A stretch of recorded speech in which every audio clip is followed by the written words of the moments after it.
Así de pie, continuamos con el momento de la lectura bíblica. Vamos a leer estos 7 versículos. Vamos a leerlos juntos. Es Gálatas capítulo 4, versículos del 1 al 7. Juntos, hermanos, dice su palabra. En otras palabras,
Estamos ya estudiando más de la mitad de esta carta del apóstol Pablo a los Gálatas.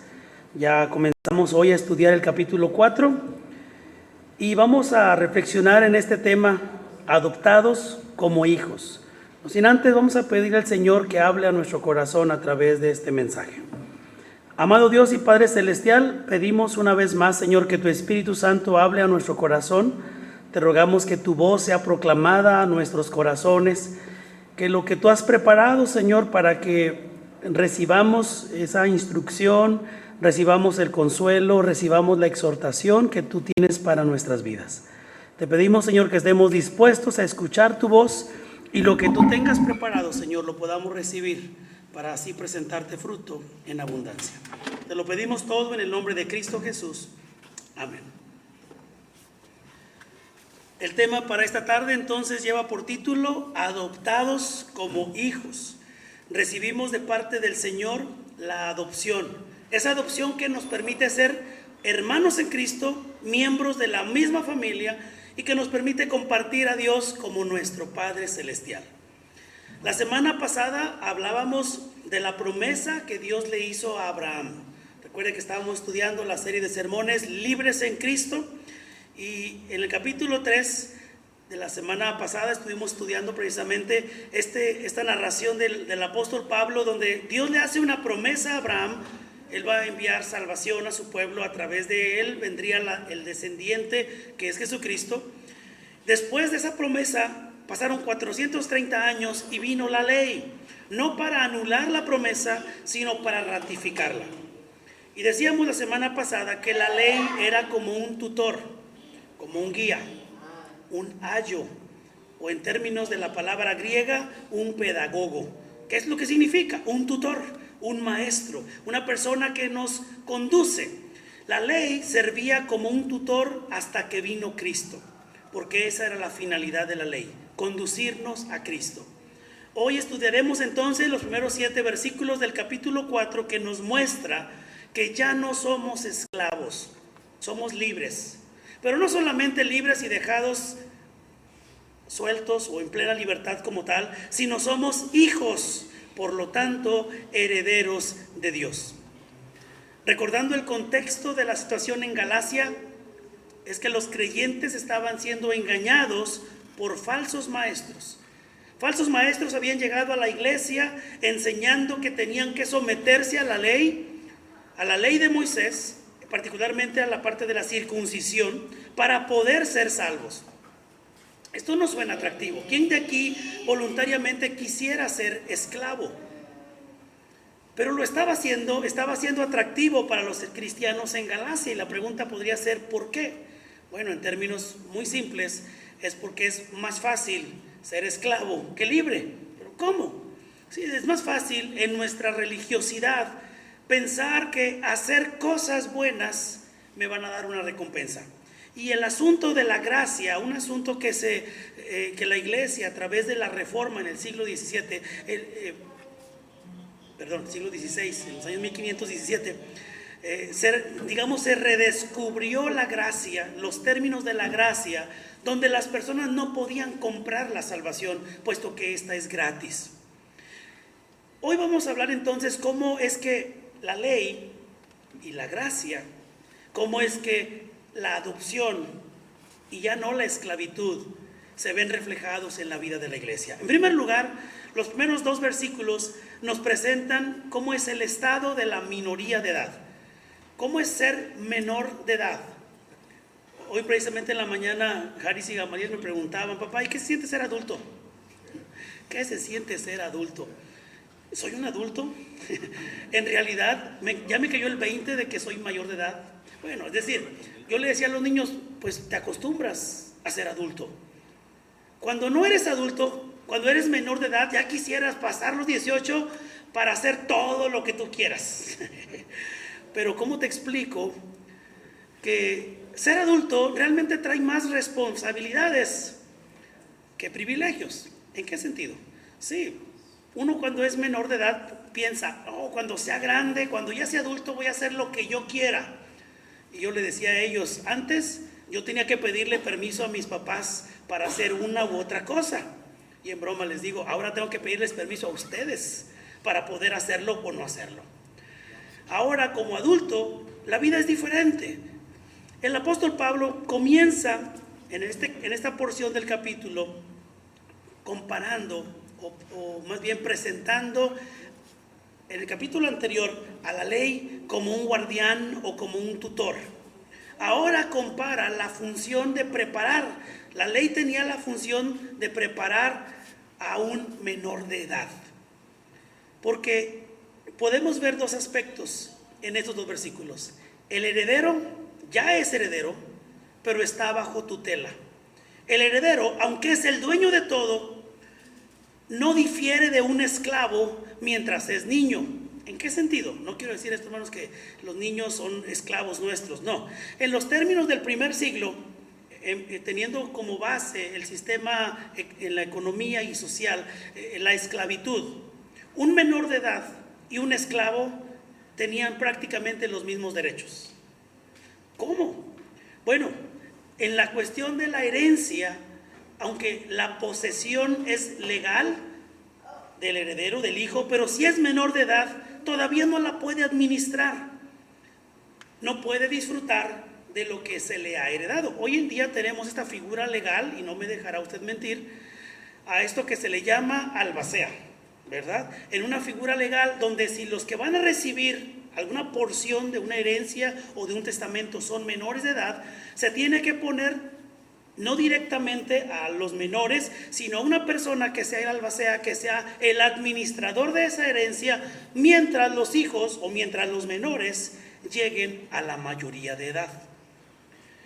Un menor entonces está bajo vigilancia y bajo regulación, está bajo tutores y administradores en calidad de supervisores y mayordomos hasta el tiempo fijado por la autoridad legal. ¿Cómo se aplica esto a nuestra vida? Esto representa para nosotros la condición de la humanidad que estaba bajo la ley. La ley en este contexto es a menudo vista como el tutor o como el guía que administraba al menor. El derecho que está reservado para quien ha crecido, para quien ahora es mayor de edad, es poder ser adoptados como hijos y por lo tanto recibir la herencia. Pero como dice en estos versículos, que mientras el heredero, versículo 1, es menor de edad, en nada se diferencia de un esclavo, a pesar de ser el dueño de todo. Está bajo el cuidado de tutores y administradores hasta la fecha fijada por su padre. Esta era nuestra condición como menores de edad en esa comparativa. En segundo lugar, hay una condición previa a la adopción, que es el versículo 3, que nos dice que estábamos esclavizados por los principios de este mundo. El apóstol Pablo está comparando entonces ahora que la esclavitud que teníamos antes de conocer a Cristo, en esos términos menciona cuando éramos niños, cuando éramos menores, estábamos esclavizados. bajo los rudimentos del mundo, los elementos básicos o principios elementales, como se puede traducir esta expresión, por los principios de este mundo. ¿Qué significa? Bueno, la nación de Israel estaba sujeta a un sistema religioso, a leyes, a rituales, a ceremonias que mantenían a las personas limitadas a esas leyes o a esas ceremonias, en contraste con la libertad en Cristo. Ahora, ¿qué quiere decir eso? ¿Que el cristiano entonces puede hacer lo que bien le parezca? No, lo volvemos a mencionar. Más bien, el término expresado en este versículo 3 se entiende como los rudimentos de este mundo, los principios de este mundo. Se refiere a la tradición de los hombres, a los principios básicos del mundo pecaminoso, todo lo cual no nos puede dar la salvación. Hay que tener esto en mente. Todos los rituales que se llevaban a cabo en el templo, en el lugar santo y en el lugar santísimo, no podían salvar por sí mismo. La sangre del macho cabrío, la sangre y el sistema de sacrificios, todo lo que los sacerdotes hacían, no podían salvar por sí mismos, más bien apuntaban hacia un futuro donde la promesa fuese cumplida. Ahora, posiblemente aquí en el versículo 3 el apóstol Pablo está aplicando este término de los principios de este siglo, de este mundo, al concepto de la ley, en especial a aquellas ceremonias elaboradas, esas ceremonias externas que luego se fueron convirtiendo en una costumbre para el pueblo judío. Usted no me dejará mentir, usted recordará cuando Cristo purificó el templo, porque ya las personas ya no llevaban lo mejor de su rebaño, que era el asunto de la ley. De lo mejor del rebaño lo consagrarás para el Señor. Pero ¿qué hacía el pueblo de Israel en el primer siglo? Allá afuera había compra y venta de animales. Ya no traigas tu animal de tu rebaño, cómpralo aquí. Casi el eslogan, ¿verdad? Ya no batalles con tu ovejita, ya no la cargues desde casa, desde el rebaño. Aquí afuera te vamos a vender una a un buen precio. Eso se había convertido en un negocio, pero mostraba un corazón indiferente y un corazón duro de parte del pueblo de Dios, donde ya no le estaban presentando al Señor. Estaba ahí la oveja seguía siendo sacrificada. Bueno, digo, obviamente solo se podía una vez, ¿verdad? Pero me entiende lo que digo. La oveja, el animal para el sacrificio, se estaba presentando. ¿Cuál era el problema? Que solo era un ritual externo, solo era una conducta externa, no había verdadera adoración de parte del pueblo de Dios. Y cuando Cristo ve este mercado en el cual se había convertido la casa del Señor, reprende a los vendedores, reprende a los que compraban, a los cambistas, reprende a los que estaban allí diciendo: han convertido mi casa, la casa de mi padre, que es casa de oración, la han convertido en una cueva de ladrones. Los principios de este mundo, una adoración lejos del corazón del Señor. Ahora, el apóstol Pablo en la carta a los Colosenses ya había presentado también estas palabras. Dice: cuídense de que nadie los cautive con la vana y engañosa filosofía que sigue tradiciones humanas, a la que va de acuerdo con los principios de este mundo. Son los mismos términos que usa Pablo en Gálatas capítulo 4, versículo 3, que antes estábamos esclavizados a los principios de este mundo y no conforme a Cristo. Colosenses capítulo 2, versículos 20 al 22, ampliando estos conceptos. Si con Cristo ustedes ya han muerto a los principios de este mundo, ¿por qué como si todavía pertenecieran al mundo, se someten a preceptos tales como: no tomes en tus manos, no pruebes, no toques? Estos preceptos, basados en reglas y enseñanzas humanas, se refieren a cosas que van a desaparecer con el uso. Es decir, lo que está diciendo Pablo es que como cristianos, al estar en Cristo, y la perspectiva de Pablo a los hermanos en Colosas tenía que ver con que Cristo es la plenitud de todo. Cristo es el todo en todo. Y los hermanos en Colosenses tenían la tentación de añadirle a Cristo algo más, porque ellos creían, estaban siendo engañados por el mundo, que a Cristo teníamos que añadirle algo similar a lo que estaba pasando en Gálatas. En el versículo 9 de Gálatas 4, el apóstol Pablo vuelve a utilizar el mismo término para referirse a las prácticas de idolatría que antes, en el pasado pagano de los creyentes en Galacia, estaban Se había establecido como un vínculo en comparación con el uso indebido que hacían los judaizantes de la ley de Dios. Se hacía una comparación con la lealtad que los paganos le manifestaban a las deidades falsas. Así que este término o esta expresión del versículo 3 que dice que cuando éramos menores, antes de ser adoptados, cuando éramos menores estábamos esclavizados.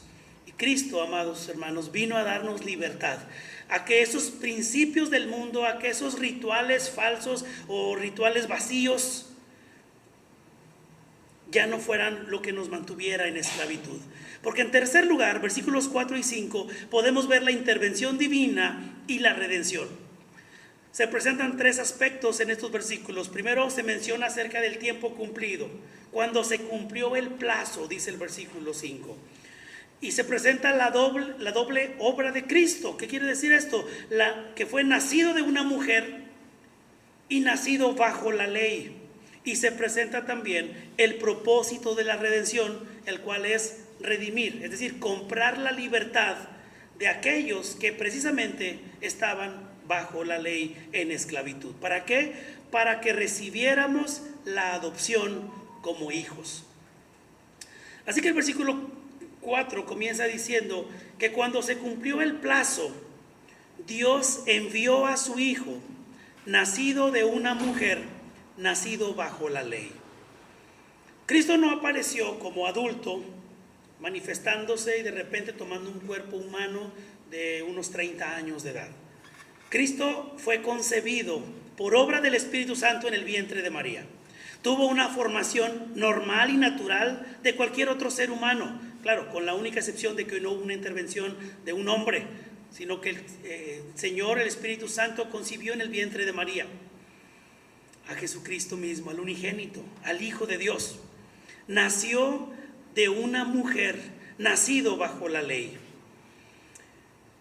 Esta expresión que encontramos en el versículo 2, cuando habla de la fecha fijada por el padre para que el menor pueda tomar la herencia, tiene que ver también con el cumplimiento del tiempo. Como dice 1 Corintios 10:11, todo esto sucedió para servir de ejemplo y quedó escrito para advertencia nuestra, pues a nosotros nos ha llegado el fin de los tiempos.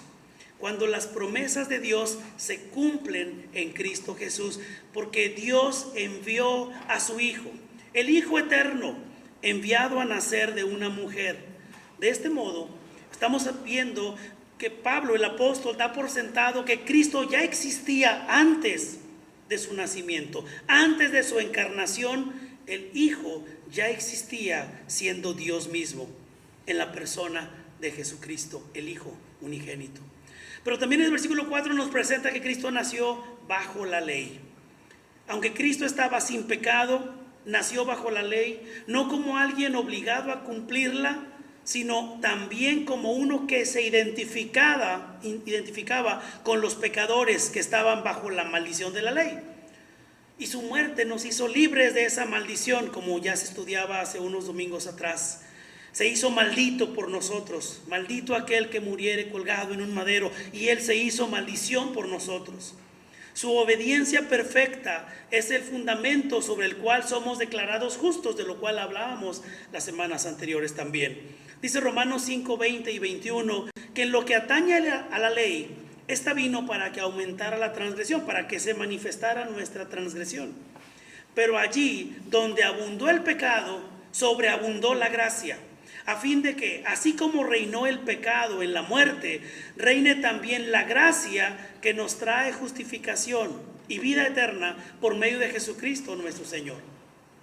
El apóstol Pablo, escribiendo a los Filipenses en su capítulo 3, versículo 9, dice: no quiero mi propia justicia que procede de la ley, sino la que se obtiene mediante la fe en Cristo, la justicia que procede de Dios, basada en la fe. El autor de la epístola a los Hebreos atribuye estas palabras que voy a leer a continuación a Jesucristo. En Hebreos 10, versículos del 8 al 10, dice así: primero dijo, sacrificios y ofrendas, holocaustos y expiaciones no te complacen ni fueron de tu agrado, a pesar de que la ley exigía que se ofrecieran. Luego añadió: aquí me tienes. ¿Quién dijo esto? Jesucristo. Aquí me tienes, he venido a hacer tu voluntad. Así quitó lo primero para establecer lo segundo, nos explica el autor a los Hebreos. Quitó lo primero. ¿Qué era lo primero? Los sacrificios, las ofrendas, los holocaustos, las expiaciones. Cristo vino para establecer lo segundo. ¿Qué es lo segundo? Hacer la voluntad del Padre. Versículo 10 de Hebreos 10. Y en virtud de esa voluntad somos santificados mediante el sacrificio del cuerpo de Cristo. Ya no son los holocaustos del Antiguo Testamento, Antiguo Pacto, ya no son los sacrificios del Antiguo Testamento, sino el sacrificio de Jesucristo, el cuerpo de Cristo sacrificado por nosotros, ofrecido una vez y para siempre. Hoy tendremos la oportunidad de recordar el sacrificio de Cristo. Lo hacemos a través de los elementos de la mesa del Señor, el pan y el jugo de uva, que representan el cuerpo y la sangre de Cristo. De ese modo podemos hacerlo en memoria del Señor, que quiere decir recordar solemnemente que Cristo vino a pagar el precio de nuestro rescate para ser adoptados como hijos de Dios. A los que estaban bajo la ley, como dice estos versículos de Gálatas 4, a fin de rescatar a los que estaban bajo la ley, versículo 5. No solo los judíos, no solo los que estaban circuncidados bajo la ley de Moisés, sino también a los gentiles, a los que no eran pueblo, porque ambos pueblos, judíos y gentiles, estaban bajo la maldición de la ley de Dios en Adán, como ya hemos leído con anterioridad en la carta a los Romanos capítulo 5. Y entonces llegamos al meollo de este tema. Somos adoptados como hijos. ¿Pero qué es la adopción?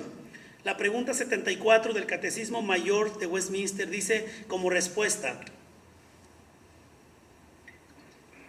que la adopción es un acto de la libre gracia de Dios en su Hijo Jesucristo, y solamente por Él, por la cual todos aquellos que son justificados, ya hemos hablado lo que significa de ser declarados justos, la justificación. Aquellos que reciben la justificación son recibidos en el número de los hijos. Tienen su nombre escrito en ellos. Les es dado el espíritu de su Hijo. Están bajo su cuidado y dispensación paternal. Son admitidos a todos los privilegios y libertades de los hijos de Dios, hechos herederos de todas las promesas y coherederos de Cristo en gloria. El nombre que tú tienes, incluyendo los apellidos, fueron dados por tus padres. Lo recibimos como un sello de nuestros padres de que somos sus hijos. Tuvieron todo el derecho de ponernos el nombre que a ellos les gustara, aunque tal vez a ti te hubiera gustado llamarte de otra manera. Así te pusieron tus padres, y en gratitud a ellos, en honor a ellos, llevamos el nombre que nos pusieron y sus apellidos. Dice la respuesta a esta pregunta 74 que aquellos que son incluidos en el número de los hijos de Dios tienen su nombre escrito en ellos. Dios ha puesto su nombre en nosotros. Nos llamamos cristianos, nos llamamos hermanos en la fe, porque se nos ha dado el mismo espíritu, el espíritu de su Hijo, y estamos bajo su cuidado. Tal vez nosotros nos hemos acostumbrado mucho ya a esta idea de que Dios es nuestro Padre. Pero cuando Cristo Jesús estaba en su ministerio terrenal, los judíos no llamaban a Dios su Padre. Para ellos era una locura escuchar a Jesús decir que su Padre estaba en los cielos. Pablo, el apóstol, ha venido refiriéndose al pueblo de Dios bajo la ley como los hijos de Dios. Pero son hijos que no tienen mayores privilegios que los que tienen los esclavos. Ahora bien, Dios llamó a Israel hijo, aunque nos podemos preguntar, ¿y por qué llamó Dios hijo a Israel? Dice Éxodo capítulo 4, versículos 22 y 23. Entonces tú le dirás de mi parte al faraón, Dios hablándole a Moisés, Israel es mi primogénito. Ya te he dicho que dejes ir a mi hijo, a la nación completa, para que me rinda culto, pero tú no has querido dejarlo ir. Por lo tanto, voy a quitarle la vida a tu primogénito, anunciando lo que estaba por suceder Dios al faraón. Pero lo que queremos resaltar de esta expresión es que Dios llama a Israel su hijo. Isaías capítulo 1 versículo 2 dice: oigan cielos, escucha tierra, así dice el Señor, yo crié hijos hasta hacerlos hombres, pero ellos se rebelaron contra mí. ¿De quién estaba hablando? De la nación de Israel, de su pueblo amado. Oseas 11:1 dice: desde que Israel era niño, yo lo amé. De Egipto llamé a mi hijo. ¿Por qué Dios llamó hijos a Israel? Bueno, probablemente porque se identificaban con Adán, quien era el primer hijo de Dios. En su tarea de ejercer dominio sobre la tierra y de reflejar la gloria de Dios en toda la tierra, en cuanto a la transmisión de este mandato que conocemos como el mandato cultural, de multiplicarse y de llenar la tierra. Dios, hablándole a Jacob en Génesis 28:14, le dice así: tu descendencia será tan numerosa como el polvo de la tierra. Te extenderás de norte a sur y de oriente a occidente, y todas las familias de la tierra serán bendecidas por medio de ti y de tu descendencia. Posteriormente vemos que cuando Jacob va a Egipto junto con sus hijos, capítulo 1 de Éxodo, versículo 7, dice que los israelitas tuvieron muchos hijos. A tal grado se multiplicaron que fueron haciéndose más y más poderosos, y el país de Egipto se fue llenando de ellos. Lo mismo se repite en los versículos 12 y 20, que los israelitas se hicieron más fuertes y más numerosos. Pero algo especial sucede cuando Israel sale de Egipto, y en Éxodo 19, Dios, hablando con la nación de Israel, les dice: si ahora ustedes me son del todo obedientes y cumplen mi pacto, serán mi propiedad exclusiva entre todas las naciones. Aunque toda la tierra me pertenece, ustedes serán para mí un reino de sacerdotes y una nación santa. Dios le dice a Moisés: comunícale todo esto a los israelitas. Tanto Adán como Israel eran hijos de Dios, pero ambos fueron hijos desobedientes y rebeldes. Tuvo que venir, no puedo decir el tercer hijo, ¿verdad?, pero era el unigénito, el verdadero, como el último Adán, como el verdadero Israel, que es Jesucristo, el Hijo fiel de Dios. Pablo ahora describe la única manera en la que los hijos vienen a ser miembros plenos de la familia celestial, ya no como menores de edad, sino como hijos adoptados en Cristo y por Cristo, con todos los privilegios que conlleva ser herederos de la promesa del Señor. Cristo es el postrer Adán, el segundo Adán, que a diferencia del primero, él sí obedeció perfectamente la ley. Cristo vino a ser el verdadero Israel, el verdadero Hijo de Dios, del cual también llamó de Egipto cuando era un niño. Pero a diferencia del primer Israel, Jesús no fue rebelde y él dijo: hágase tu voluntad. ¿Para qué? Para que tú y yo fuésemos recibidos en adopción por nuestro Padre Celestial. Y en cuarto lugar, y por último, pudiéramos ver la manifestación y la evidencia de esa adopción, versículos 6 y 7. Y se presentan tres aspectos: el sello de la filiación, versículo 6, por cuanto son hijos, Dios envió el Espíritu de su Hijo a sus corazones. Y por eso el Espíritu que clama: Abba Padre, podemos nosotros también expresar esta misma frase, manifestando esa intimidad que tenemos con nuestro Padre Celestial.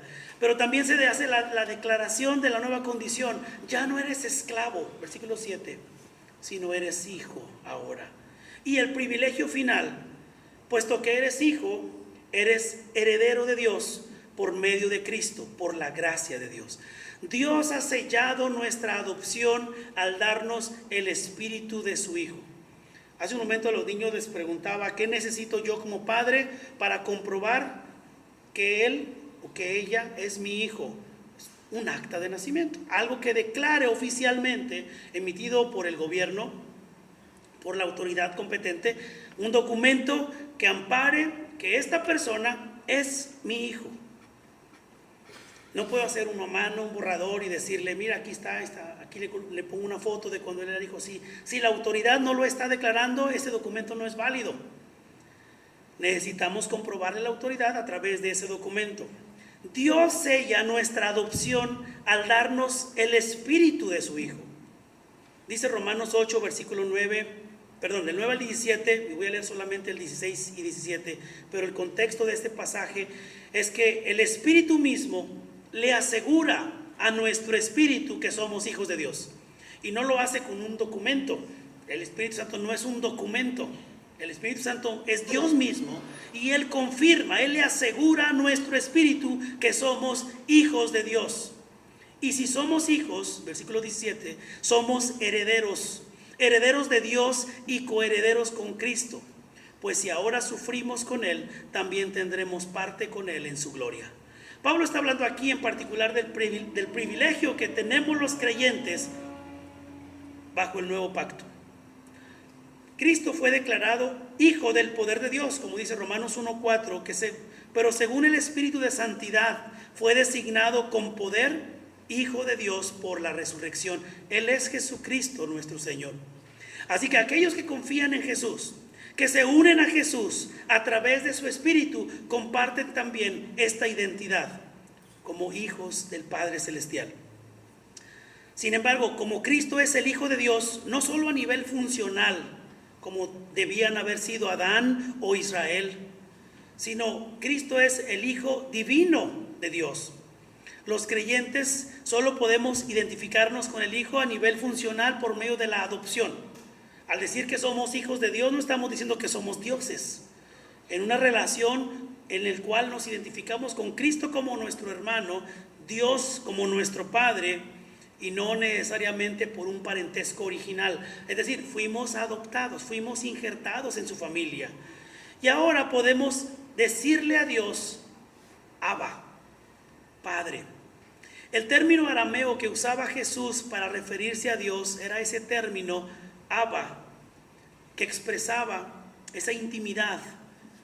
Cristo Jesús lo decía en un sentido único, manifestaba una identidad, una unidad con el Padre.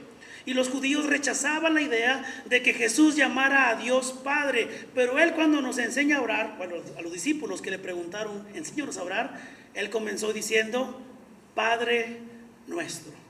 Pudo haber dicho que oráramos Padre de Jesús, y ese modelo lo pudiéramos haber seguido.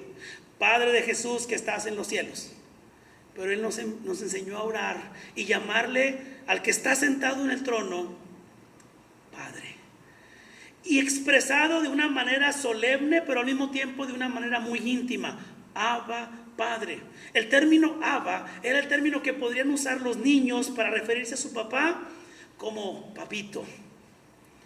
Con respeto, pero con intimidad. Papito, papi.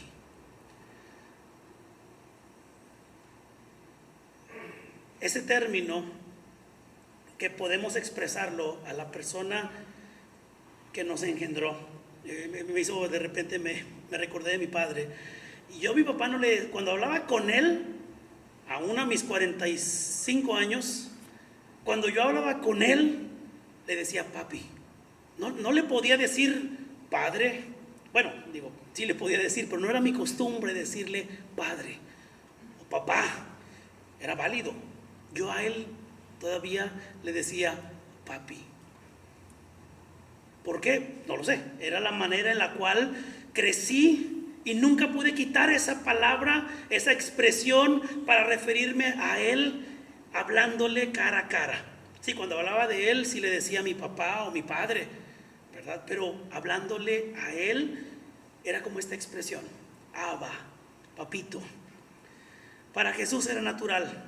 Aunque los judíos sentían que sus oídos empezaban a sangrar, porque cuando escuchaban a Jesús llamar a Dios el Padre, decían y lo acusaban, estás diciendo blasfemias, te haces pasar como un hijo de Dios en tu naturaleza divina. Pero sabe, Jesús es Dios, es el Hijo verdadero de Dios.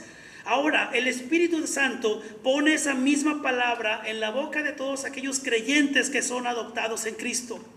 Dice Romanos 8:15, y con este versículo termino.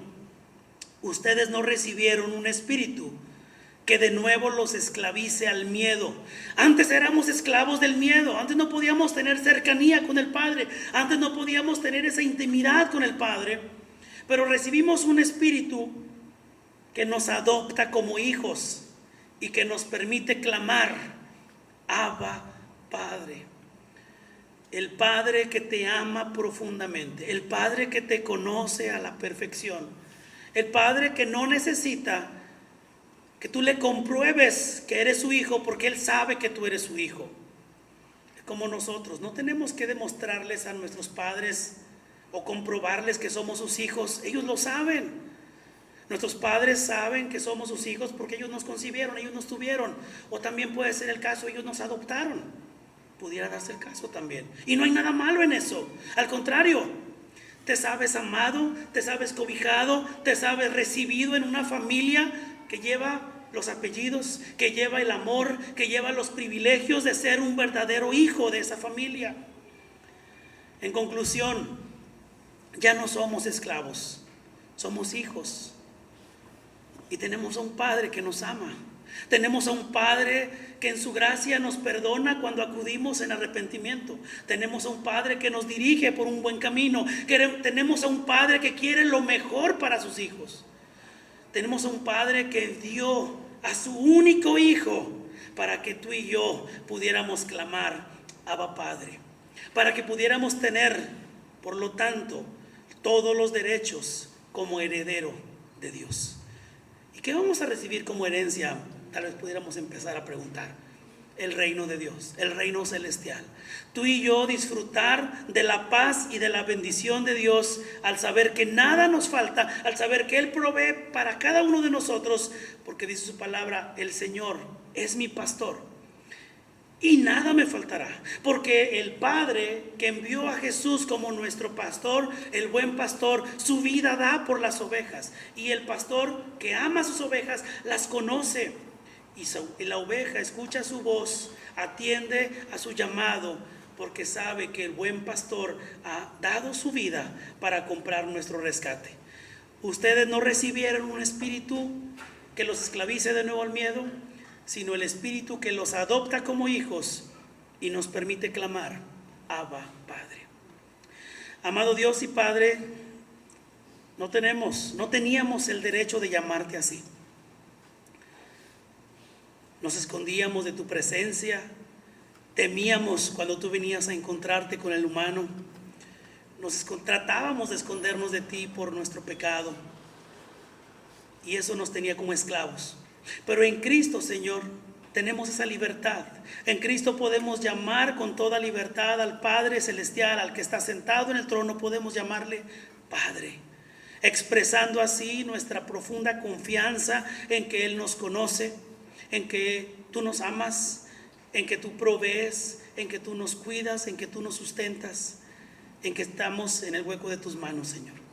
Y damos gracias por ese privilegio. Tal vez enfrentamos temores, tenemos dudas, estamos pasando tal vez por un momento difícil en cuanto a la economía, en cuanto al trabajo, en cuanto a la salud. Pero tú, como nuestro Padre, nos darás lo que tú consideras que es mejor para nosotros en la circunstancia por la que estamos pasando. Y gracias, Señor, porque somos adoptados como hijos, porque somos herederos y coherederos con Cristo. Gracias, Señor, porque en ti encontramos esa seguridad y esa garantía. En el nombre de Jesús oramos. Amén. Amén.